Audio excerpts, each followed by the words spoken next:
Hello friends, bienvenidos. My name is Jen, aka Jen Calo on social media, your local witchy friend and intuitive guide through the occult. As always, my lovely husband and co-host is David, aka Premier Pulse on social media. Hi everyone, on today's episode, Jen explains the Salem witch trials. Welcome to the show, grab a chair, make yourself at home. Jen's got stories to share, you'll never feel alone. Alright, well, we have a lot to go over today. This is right in our wheelhouse and is a perfect episode for October. Yeah. To set us off, we had our first October episode, which was Stevie Nicks, which was a really cool way to start the spooky season. And we have some interesting topics lined up for this month. And I think this is a great one to start with. Another thing I wanted to just plug a little before we get into this topic is our 2-year anniversary for the podcast slid under the radar, but it was in late September. So congratulations to you. I can't believe we've been doing this for 2 years. 2 years. That's wild. Yeah, and our 100th episode is coming up. So if you haven't already, please go ahead and leave us a comment, whether it's through SpeakPipe or just a comment on our Instagram. If this podcast has impacted you in any way, whether, you've learned something or just been entertained or taken anything as practice, we would love to hear from everybody for our 100th episode, triple digits. So, yeah, congratulations on that too. So all right, let's get right into it. This is a topic that, again, like I said, I think is very appropriate for the time, and there's a lot to unravel here. So tell me about the Salem witch trials. Yeah, I want to lay some foundation and some background so that everyone understands like the geopolitical climate and how this happened. And all roads lead back to the Catholic Church, of course. I see all the red strings connecting. But the Catholic Church was really like the apex predator religion, kept everyone else in check in Europe. It's like, this is the way and that's it. Up until the early 1500s, when Martin Luther wrote his diss tract known as the 95 Theses. His diss tract? I love it. Where he nailed the list of grievances against the Catholic Church on one of the churches near him. I believe he was German. He was the original 1-star Yelp review. Yep. He's like, I have 95 complaints. I've got 95 problems against the Catholic Church. Basically, if you went to school in the United States, you should have covered this in history class, but I'm going to show the progression of things. So basically, his complaints are summed up to there was a lot of corruption and complicated ritualism and chain of command. He believed that there was no need for all of that fluff and that salvation came from faith alone. So you don't need priests to get to Jesus. You don't need money. You don't need to do all this stuff. And at this point, the Catholic Church was really, really corrupt. So yeah, it was pretty egregious. That led the way for the Protestant movement. And then you had this big old fracture.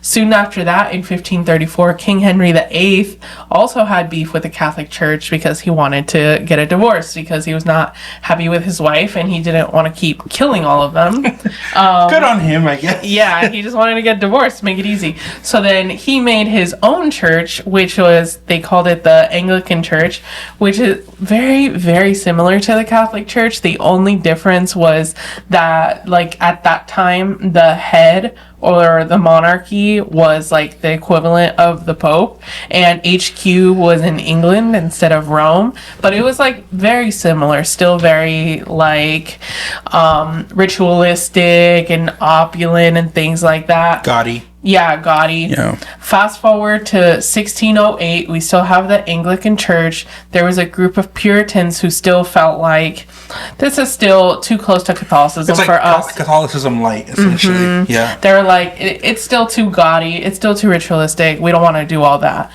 We wanted to practice religion our own way. So they left for Holland, and Holland was weirdly tolerant at that time, so tolerant that they would get bullied by the Spanish. They're like, oh, you want to be progressive? Here's some Spanish conquistadors. So there was always war there. Also, a lot of these Puritans were farmers, but they couldn't have land in Holland. They were basically religious refugees, so they had to work in textiles because Holland made a lot of textiles, but they were really miserable. So Holland has had a history of being progressive, and they continue that into like Amsterdam and being one of the first places in the world to decriminalize, I believe, not only cannabis but also prostitution. So the roots go pretty hard, huh? Yeah, they're very tolerant. Yeah. So then at that point, they were like, well, we can't go back to England because we want to practice religion, and we can practice religion here In Holland. But we don't have the economic freedom. So then they became economic refugees and fled to what is now the United States. Yep. So America. when you learn this in history class, they say, oh, they left to practice freedom. No, they already had their freedom of religion. They were economic refugees. And it's the same shit happening now when people are like, being broke isn't a reason to flee. Like, yes, it is. It's literally how our country was founded. It's cyclical. Yeah, it is so cyclical. Anyway, so Okay, they left so all that. they left for America on the Mayflower in 1620. And they were excited to convert the natives. They're like, freedom of religion, freedom for us to oppress other people into our religion. Well, they've had it done to them so much, they're like, let's give it a try. Let's see how it feels to be on the other side. Double it and give it to the next person, I guess. Pretty much. Fast forward to Salem Village, Massachusetts, because these Puritans were like, the religion should be grassroots, community led. Like, there shouldn't be like this weird hierarchy all the way in Europe. Like little community churches should just be its own thing. And by this point, did they still answer to the king? Yes, they had to get a charter from England. At this point, like, the Independence War wasn't happening yet. Like, we were still territories of the king. So, yeah, we had to get a charter. But they were kind of like, we'll leave you alone. That was also my understanding. I think that's also kind of what led to the American Revolution and more of that religious freedom was the idea that, yes, we were still under the crown, but, I mean, it was literally it was like an ocean away. So I think we were probably the forgotten child. And mind you, obviously England at that time not only had their own, I don't know if we were, or if the crown at that time was at peace with Spain and Italy and France, but I'm sure there was still like turmoil within like the European continent. So it sounds like it set up the perfect mixture to allow a group of people to kind of do their own thing, even under the so-called like watchful eye of the crown, right? Yeah, they were the forgotten child until it was tax time. Until it was tax time, yeah. Yeah. So fast forward. Now we have Salem Village. You know, colonies are kind of popping up. Samuel Parris was an unsuccessful merchant. He kind of like went around the Western Hemisphere, and his last stop before Salem was Barbados. So he came with his slave Tituba. She was a woman of maybe like Caribbean, African, Central American descendants. We don't really know, but she was his slave, a woman of color. He became a reverend because he's like, I can't cut it as a merchant. Let me see if I can cut it as a reverend. Yeah, that tithe money. Yeah, and he started.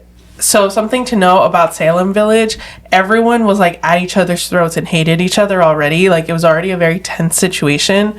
So he was like, let me pick the more like godly people to be like, hey, you're going to be like my right hand person, or you're going to help me start this church. Do you know what the disruption was from? I mean, it sounds like it's the puritanical settlers who came in. But what was the turmoil within? A more dominant religion, or was it like the socioeconomic of like setting up a new area to basically congregate at and create a community for? So there was Salem Village and Salem Town, and Salem Town was more like when you have a city, sometimes you have like the hood and like the more bougie upscale part. So Same like thing. Salem Village was a little bit more broke. Those people were a little bit more like hardcore, like the type of Puritans that were like, you shouldn't even listen to music, you shouldn't be attached to worldly possessions. They were broke and hardcore, versus like Salem Town was like, had the amenities and like but loosely practiced. having stuff is nice. Yeah. Okay, so they were more bougie. Got it. So it was social economic. Yes. Religion based was the same. That puritanical ideology of the breakaway from the Catholic Church. Yeah. Okay. But I mean, at this point, the Catholic Church, like, that whole thing is like history to those people, because at this point we're 2-3 generations past No, that. absolutely, yeah, but it's still the descendants of, yeah. But in terms of like socio-politically, it's still very fresh. Okay. Anyway, so in 1692, Betty Paris, so again, we were talking about Samuel Paris, so his daughter, Betty Paris, and Abigail Williams, one of her little friends, they were playing a fortune-telling game where they would crack egg whites into a glass of water and see what shape it makes, and supposedly it could tell you your future. Asterisk through Jesus' power. Very Latina of them. I was like, that's interesting. And because Tituba was said to be from like Central America, I was like, I wonder if she taught them. No, she did not. Shit, my grandma does that. But yeah, I thought it was fascinating. Anyway, one of these girls saw the shape of a coffin and she freaked out. And apparently, like, both of the girls started freaking out, barking like dogs, babbling, crying hysterically, convulsing. And yeah, again, Tituba did not teach them how to do this. So there's no relation to Tituba with this. The parents, like, they saw that, they were like kind of concerned, but then again, because he's a, you know, reverend, like, he has to do the circuit, so he went to like a nearby town to do something. So the parents were out of town in a weekly lecture. There was a town woman called Mary Sibley. She knew some folk magic, just like little local rituals, and instructed the family slave Tituba to make the girls a witch cake. So she's Okay, sorry. Slow down just a little bit. Go back. Okay, so Mary told the two girls. no. Okay. Mary told the slave Tituba. Got it. Okay. Mary told Tituba, I see what's going on. I know how to unhex them. I see. Okay. I need you, slave lady Yeah. of the house, Go make me a cake to break this curse. but specifically a witch cake. So she gave her the instructions. She told her how to do it. Ooh, how And- did Mary know? Because it was like local superstition. Like lore? Yeah, and like witchcraft doesn't have to originate from a faraway place. People can make their own magic, their own tradition. So it was like some weird local tradition. Yeah. So the belief was if you make this cake and feed it to a family dog, that from there it's like the dog is devouring the witch's powers, and the witch will be, the original sender of this hex will be cursed and maybe even reveal themselves. You know what's really interesting on a scientific level? That's how anti-venom is made. They take the venom from like venomous snakes and then they inject it into like horses. And because they're so big, it doesn't affect them as much. And then the horse creates the like anti-venom or the antibodies, and then that's where they extrapolate the anti-venom. So it's interesting that they had that spiritual ideology of like, let's inject the dog and then from there have the dog basically be the catalyst to remove this. But there's science in that. So that's interesting. I just found that very interesting parallel. That is interesting. Yeah. So Samuel Paris heard about what happened and he beat the shit out of Tituba because he's like, why are you doing witchcraft on my girls? Poor Tituba, huh? Yes. And he wouldn't stop beating her until she confessed. So obviously she wanted the beating to stop. So through a coerced confession, she was like, yes, I did it. And the devil told me to do it. And she talked about the black dog and all of that.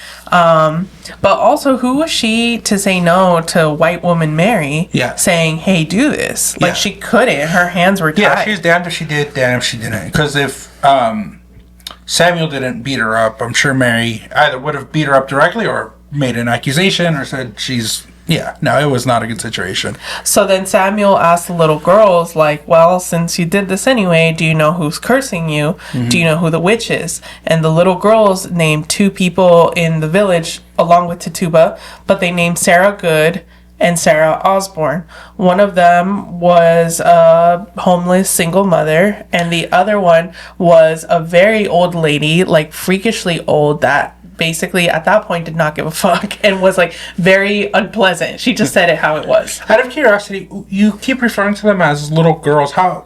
Maybe you touched on this. Do you know how old they were? Abigail and Sarah? I forgot to write down their ages, Yeah. but they were like young. Preteen? Or Preteen. Preteen, yeah. Yes. So what I want to say is kids are observant. They Yes. can tell who is popular and who is not in the absolutely. village. Yeah. They know the chisme, like, oh, those neighbors suck or whatever. So yeah, they just named the two most unpopular women and then the slave. So The low hanging fruit of like, if we blame them, we can get away with it. Essentially, yeah. and then other little girls and little boys in town started claiming that they were hexed in a similar way and acting very similarly. So then they started rounding up all of these women that all of these children were like, she's a witch, she cursed me. And these are all powerful white men investigating witchcraft. I mean, they could have been like, these kids are just being weird, but no one denied the existence of witches. Even back to Europe, like, people believe that the Like that devil was just a given. That's part of life. it's part of life. Yeah. The devil and witches are a real thing. You know what's really interesting? I don't know how I know this, but the trials and the beginning of like accusing these people and putting them on trial, it wasn't necessarily done through like a mob. It was actually through the judiciary system established I'm at gonna the time. talk about that. So, Yep.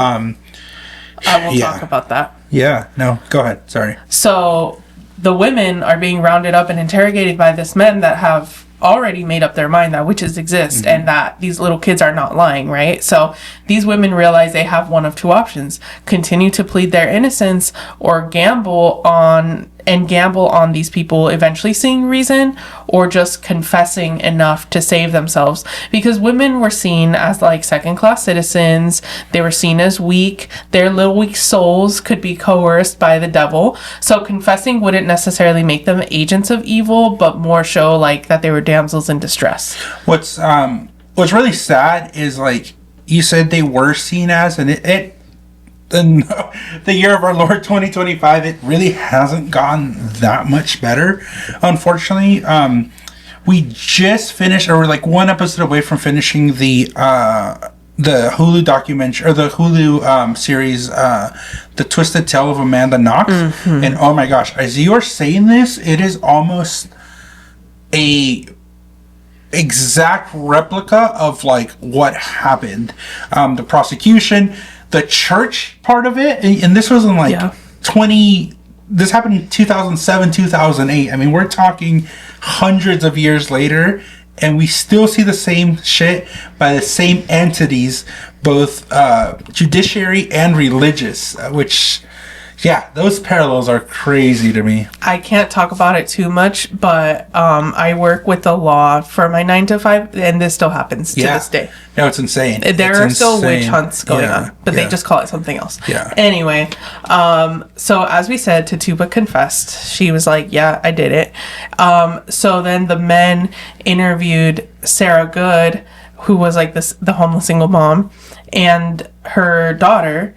And the daughter was 4 years old at the time, and they said, "Is your mommy a witch?" And the little girl said yes, and they were like, "That's it. That's all we Case need." closed. Yeah. So the women were jailed, and a timely trial couldn't happen. So yes, David is correct. They were going through the judicial system. However, a timely trial couldn't happen because the governor had to go to England to renew the charter for Massachusetts. And the only person that can conduct trials is the governor, and he's an ocean away. And it's not just like flight, like it's months. It's months. And at that time, we don't, just to give some contextual clues, because even though we are in America, at that point, we don't have the Bill of Rights that gives us the right. We're not even America yet. To have a speedy trial. So, because taking that into consideration. So because of this unfortunate timing with like the judicial system in Massachusetts having to be on hold, this gives time for the hysteria to spread. Yeah. So Samuel Parris is hyper focusing on witchcraft in his sermons because, again, he's a reverend. He's not going to stop preaching. So he's talking about witchcraft this, witchcraft that, witches. So he's feeding into the hysteria, and he has the opportunity to do so based on the lack of, basically, like we mentioned, judiciary process, which is dangerous, right? And again, I going back to the Amanda Knox trial, it was the same thing. There was lapses in time where basically the court of public opinion is what reigned supreme, and it was allowed to kind of make its way into the decision. So by the time there's like an official trial, everybody has their mind set up, regardless of evidence, right? Mm-hmm. Yeah, exactly. So he's preaching, he's talking about witches, and it's like no one can escape going to church. Like it's part of it. Everybody has to be on church on Sunday. Yeah. So everybody includes little kids that are listening, susceptible and susceptible. And so this is like the first case of mass hysteria in like the United States. Yeah. So, you know, it's spreading like wildfire. They keep jailing more people, and as they jail these women, like the prisons are horrible. They have them in chains, and they're like, confess, and you know, maybe you'll get out. Do we think this is like the first case in America, obviously not in the world, but of America, of the the colloquial satanic panic, essentially? Yeah. Okay. So because I mean that was happening all over Europe, but like that's obviously it got brought over. So they believe that it was like a big network or a big coven or cabal, however you want to say it, of witches, like that they were all working together to do this one big hex on Salem, right? Yeah. So they were like, who are your co-conspirators? Like, what other witches do you know? And of course, everyone is making this shit up because no one is actually a witch. And I'm sure a lot of it is like the psychology of, if I say these are my co-conspirators, they'll probably go easier on me because I collaborated, I can take the attention of myself, while at the same time, you know, maybe vendettas were being played out where they're like, you know, fuck this person in particular, and I'm gonna bring them down. I'm gonna bring them down. Like, why not? You know, that exactly. So some people were just desperate and named random people. Some people said I might as well drag them down with me. So vicious cycle. More people getting jailed. More people getting accused. So I will say, and then like the population must not have even been that big, right? I mean, that's what's.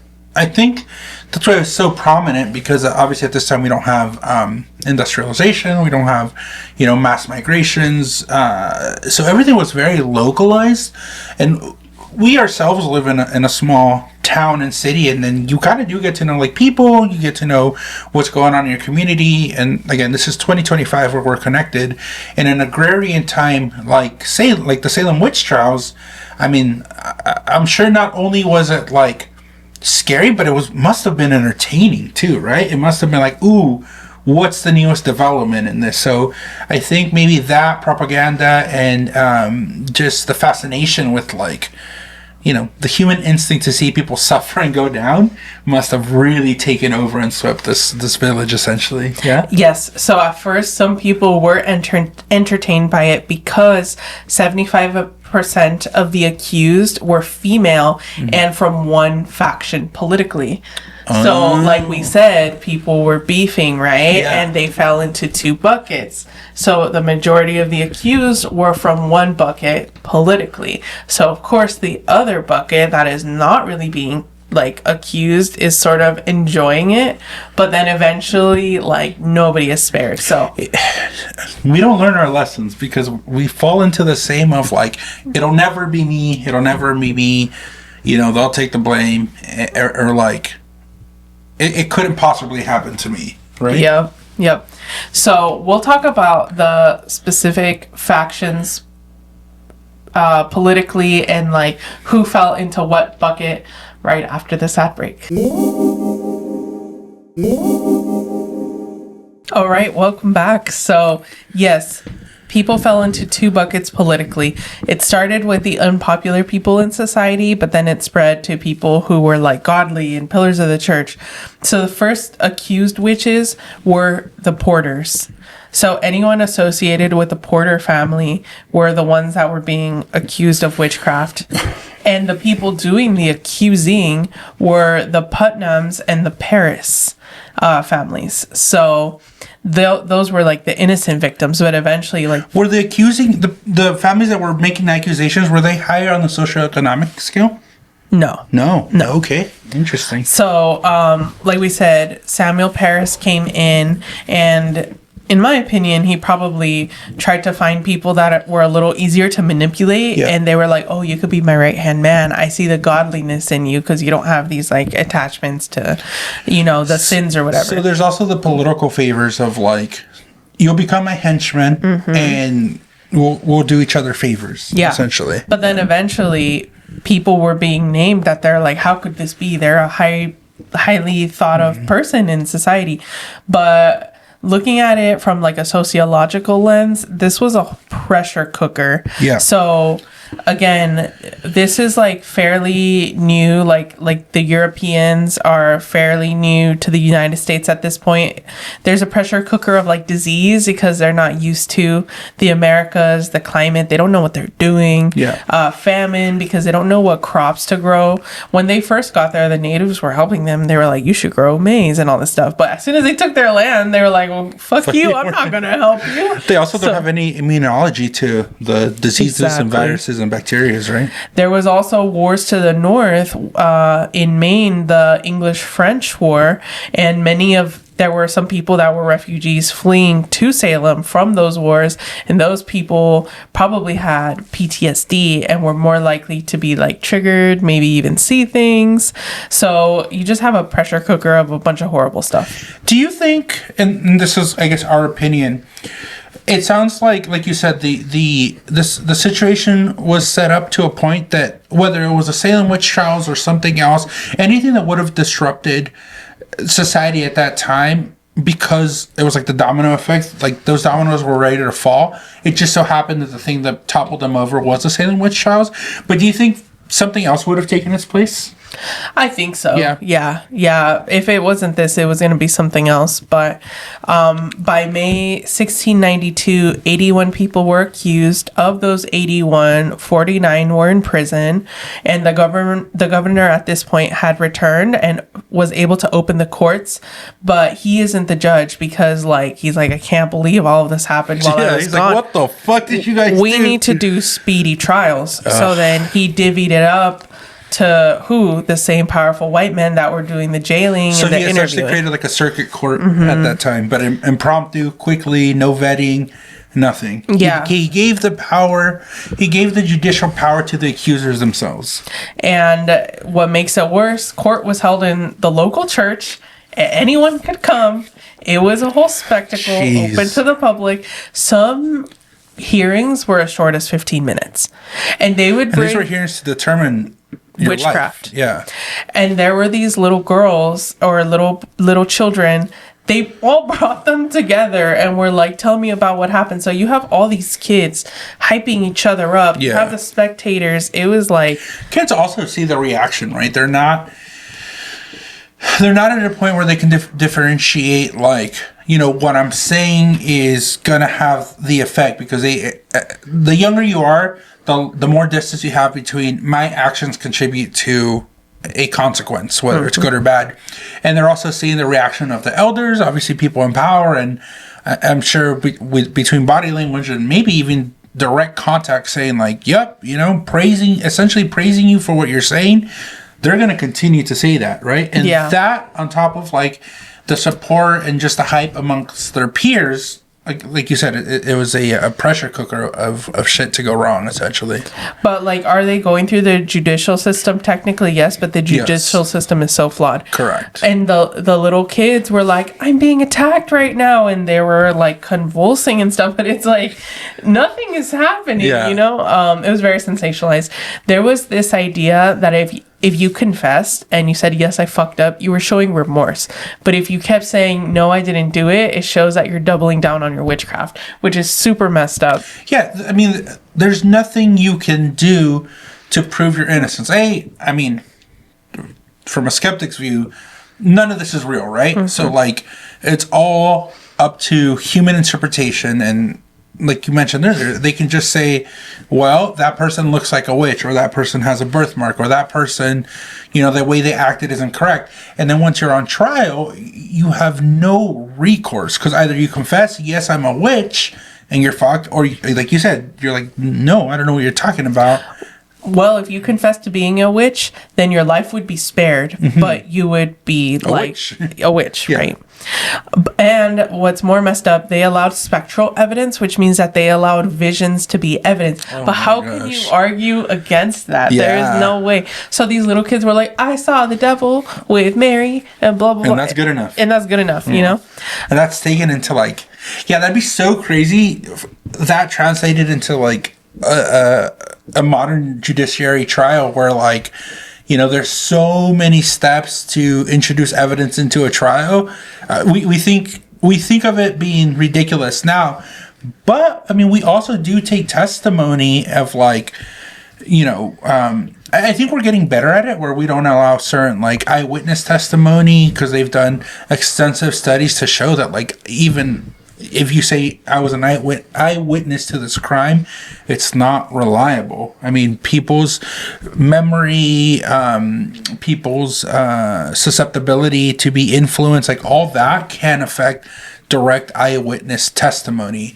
And then I could be wrong, but I believe we don't take children's eyewitness testimony into consideration anymore. I could be wrong on that.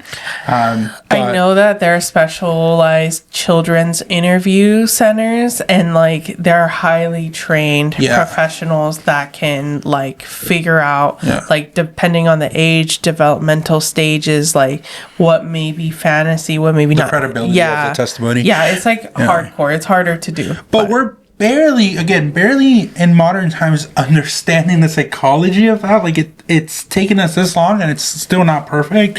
So I can only imagine how crazy this is to say like the testimony of a child who's claiming to see visions of like demonic possessions on this person is taken into an official judiciary trial. Yeah. So the first person to be hung is Bridget Bishop because she refused to confess. She was like, I will die innocent. God knows I'm innocent. I'm not going to confess to something I didn't do. And they're like, bet. Yeah. So everyone that said I'm a witch was spared. Yeah. Only the people that said I'm innocent were killed. So when people are like, oh, I want to go to Salem to see where all the witches were hung. No witch was hung. All the witches were spared. Yeah. And even then they weren't really witches. But anyway, there were two men, George and Giles, one of the few male witches accused. So George was actually Samuel Parris's predecessor. And Samuel Parris did not like that George was coming into his own philosophy and was disagreeing with Samuel on some things. And there was a superstition that witches stutter during the Lord's Prayer, that they cannot recite it perfectly. And that's the telltale sign of a witch. Yeah. But he was getting ready to be executed and they're like, do you have any last words? And he said the Lord's Prayer perfectly. So then all the spectators were like, oh shit, maybe we're wrong. Yeah. Yeah. And then they were all freaking out. But there was, I don't remember his name, I should have wrote it down, but there was like a visiting expert on witchcraft at the time that was able to like talk everyone down and be like, this is like a super witch that knows how to say the Lord's Prayer perfectly. Oh my God. Hang them, you know? So I thought you were going to say that somebody like there to defend the people. No. He was like, keep going. He added fuel to the fire. And then the second man, that died. Okay, so this is very interesting. So confession was allowed to be a means of torture was a way that was allowed to get a confession. So people were like, in the process when we're determining if they're guilty or not, like feel free to torture them as much as you want so you can find out if they're guilty or not. Of course, eventually, like after a certain amount of torture, people will confess to things that they did not do. So that scene, or what you're talking about, I believe that's the story that's followed in the 1953 play by Arthur Miller, The Crucible. I remember when we read The Crucible in high school, that was like one of my favorite books that we read. I thought it was super interesting. And they made the movie, and I believe that is the opening scene where they're putting like stones on him as torture. But yeah, we had the 1953 play, and I believe, I don't know if we're going to touch on that, but I can talk about it a little bit. From my understanding, I didn't brush up on my history, but essentially around that time, we also had what the modern witch trials, which were the accusations of being a communist. So when The Red Scare. the Red Scare. So allegorically, Arthur Miller wrote The Crucible, which was based on the Salem witch trials. However, I believe it was a commentary on what was going on at the time. Now, obviously, when the Red Scare was happening, we weren't hanging people, but the allegory is we were killing their person and their identity. So Yep. that swept through Hollywood too. And if you were accused of being a communist, you were basically blacklisted, so you couldn't work. So it was, allegorical to like just Americans realizing like, yeah, fuck, we've been through this before. And it's happening again. And it's happening again. Yeah. Anyway, so I never read The Crucible. I don't know how I got away with not reading it in school. Anyway, The movie's really good too. Yeah. we should watch it after this. But anyway, I don't know if they touch on this or not, but he refused to confess. They were torturing him and they were putting stones on him. And his final words were more weight, which is so badass. He's like, fuck it, send it. Yeah. And then they killed him. Yep. And at that point, they were in a bind because they were like, oh, fuck. Like, we were allowed to torture him, but we were not allowed to kill him. Yeah. So they messed up their procedure. So he died without a confession or without a guilty verdict. Yeah. If you die with a witchcraft charge, your assets belong to the state. Of course they do. But if you don't, they go to your next of kin, which he was probably thinking about. So then what do? They kill his wife for being a witch. Yeah. They're like, well, Seize his assets anyway. Jeez. Yeah. Anyway, this hysteria spreads to other towns. So this is, going past Salem. Eventually, the governor's wife was accused of witchcraft because again, you can only name so many people. Yeah. And as soon as that happened, he was like, enough. They're like, enough. this is crazy. This is crazy.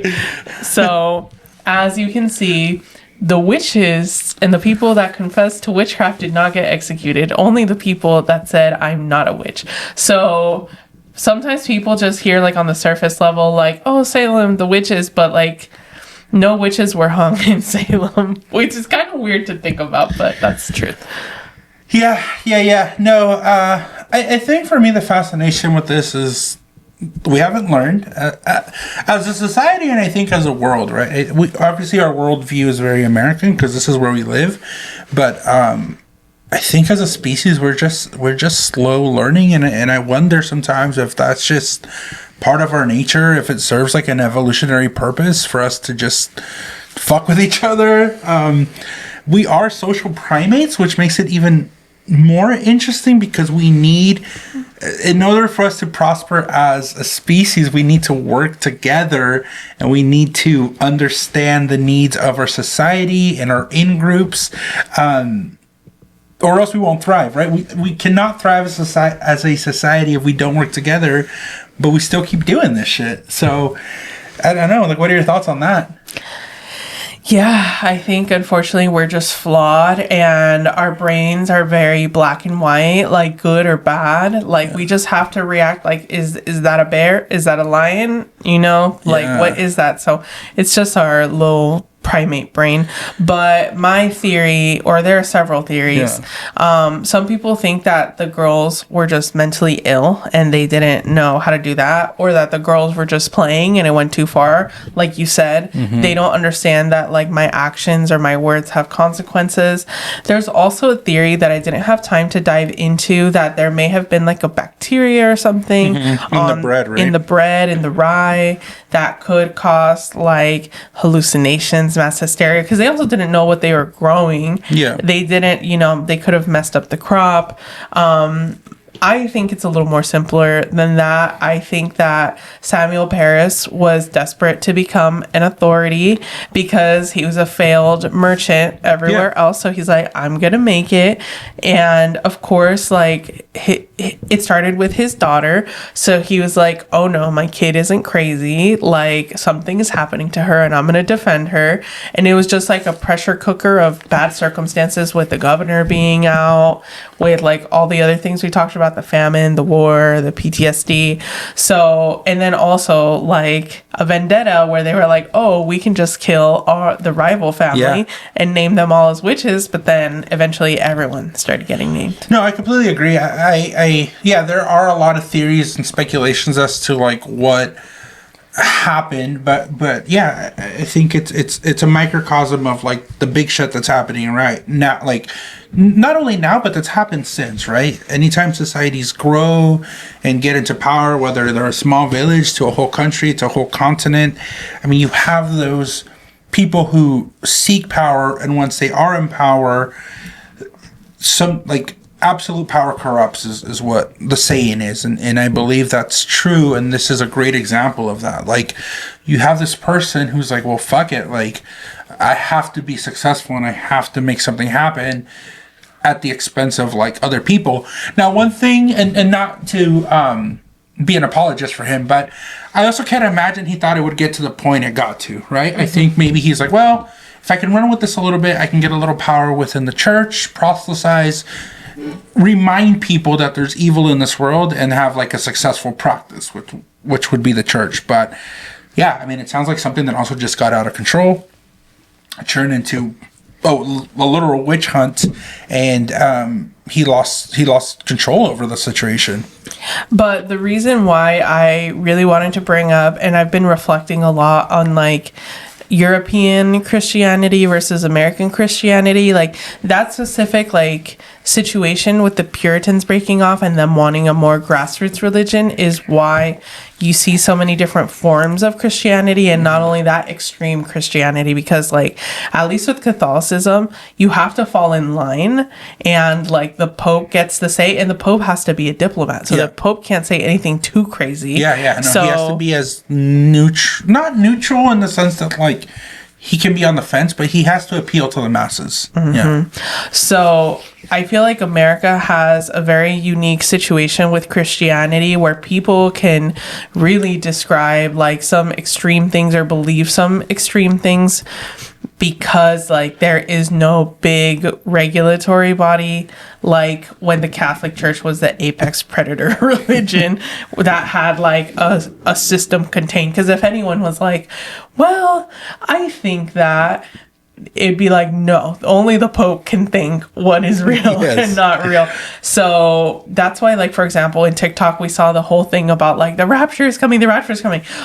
All the ex-Catholics I was talking to were cracking up because it's like, there's no way you could be a good Catholic and say that. That would be like blasphemous to claim that like you got messages from God, that you know the day or the hour. Like, it's just been super fascinating to reflect on. And also the modern witch hunt. We have our modern Red Scare. Yeah. And it happens, right? Even in the 80s and 90s, we had the Satanic Panic, and, you know... all debunked. Yes, all debunked. The idea that people were picking up children right off the street in the vans and sacrificing them to, like, the devil. You know, that created mass hysteria. And as we've become more interconnected through the internet, through communication, it does give platform to people who have these scares, these panics, to really dive deep and then find their own community and perpetuate these scares. I remember around that time, again, late 80s, early 90s, the Dungeons and Dragons thing where like, do you know what your kid is playing? Like, you know, the new phenomenon, Dungeons and Dragons, which glorifies, you know, Satanism, witchcraft, demons. It's a gateway into, like, being satanic.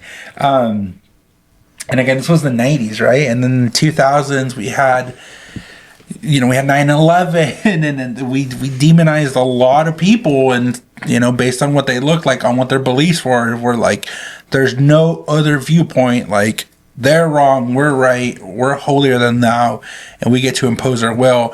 And it opens us to corruption, it opens up to, like, and now it's like geopolitical ramifications of, like, belief systems and prosecutions. It's the same shit. Yeah. You know what I would be really interested to know is what was on the cake? Oh, it was rye, the girl's urine, Ew. and one other thing. We just glazed through that? Yeah, it was gross. I didn't want to mention that, but yeah. Supposedly, like, there's residue of, like, the witch's power or something that is excreted in the victim's urine, so you're supposed to put it in the rye cake. Yeah. Mm-hmm. Go ahead. Go ahead. I was going to say, there's a modern witch hunt happening. The State Department posted on whatever Twitter is now, basically saying that any anti-Christian, like, material is going to be punished to the fullest extent of the law. I can't find it anymore because it obviously violates the First Amendment, but I saw it with my own eyes, and for, like, half a second, I did get scared. I was like, is this like a literal witch hunt? But I was like, you know what? I'm going to fall on my sword. There's a saying that says, like, I prefer to live standing or to die standing than to live on my knees. So this podcast is not going anywhere, even if there is a witch hunt. More weight? More weights. We've never been to Salem, and that's definitely on our bucket list. We almost went with Vanna. She was I think one of our first experience exchange. But that's when we ended up doing our New York trip. So we missed it by a little bit, but that's definitely on our bucket list. Our friend Crystal got me this sticker from Salem. Yeah. Yeah. It says paw reading. I think, one good positive and one good thing to come out of it in modern times, and at least we can have some recourse and resolution, is, from my understanding, Salem, Massachusetts has really good public works, because the tourism and everything that's brought and all the attention has allowed it to become like a great city to actually live in for its citizens. Have you heard about that? No, I haven't. That's awesome. Which is making the world a better place. Basically, yeah. And at the very least, we got that. And then one thing we didn't really touch on, and I just want to confirm, I don't know why there's this general understanding that, like, witches were burnt at the stake, but they were hung, right? There was really no burnings. That was in Europe. Oh, that was in Europe. Okay. Yeah. But there were no witches. Some people do claim that Tituba was a witch. I don't think she was. She confessed under coercion, so I don't count that. Even if there's no reason why anybody should have died, essentially. No, absolutely not. Yeah. What a great episode. This has honestly been one of my probably favorite ones. I think I learned a lot, and it was cool just to go back and study this, because obviously you study a little bit of this in high school, but just kind of rehearing it, the story and the facts was really entertaining for me personally. Mm-hmm. Yeah. What do we got going on? October and almost the end of the year, huh? Well, it's spooky season. If you want to have a badass Halloween party and you want to have your local witch there, definitely hire us. We have party rates. We do tarot, astrology. Don't prosecute me. More weights. More weights. That's such a badass slogan. I want to get a sticker of that. Anyway, hire us for parties if you want. And then I will be back in the Bay Area on October 25th at Infinity Coven, which is a Saturday, from 11 to 5. Yeah. So, 447 Stockton Street. Come check us out. Also, again, I opened this during the beginning of the episode, but please leave us your comments for our 100th episode. We are very excited. We've met some amazing people through this journey. We've learned a lot about each other through this journey. And 100 episodes. I still can't believe it. I know. It's insane. 2 years of doing this. So please leave us your comments, or we'd love to hear your lovely voice. Yes. If you would like to leave us a comment, you can get in touch with us. Instagram, TikTok, YouTube, Blue Sky, at GenCallo. Website is gencallo.com. If you want to leave a comment on SpeakPipe, which is our favorite because we get your voice memos, it's speakpipe.com/GenExplains. Yeah. All right, everybody. Thank you so much for engaging with today's episode. We really appreciate you watching and listening. Remember, the magic within you makes the world a more beautiful place. Blessed be, and signing off. Bye.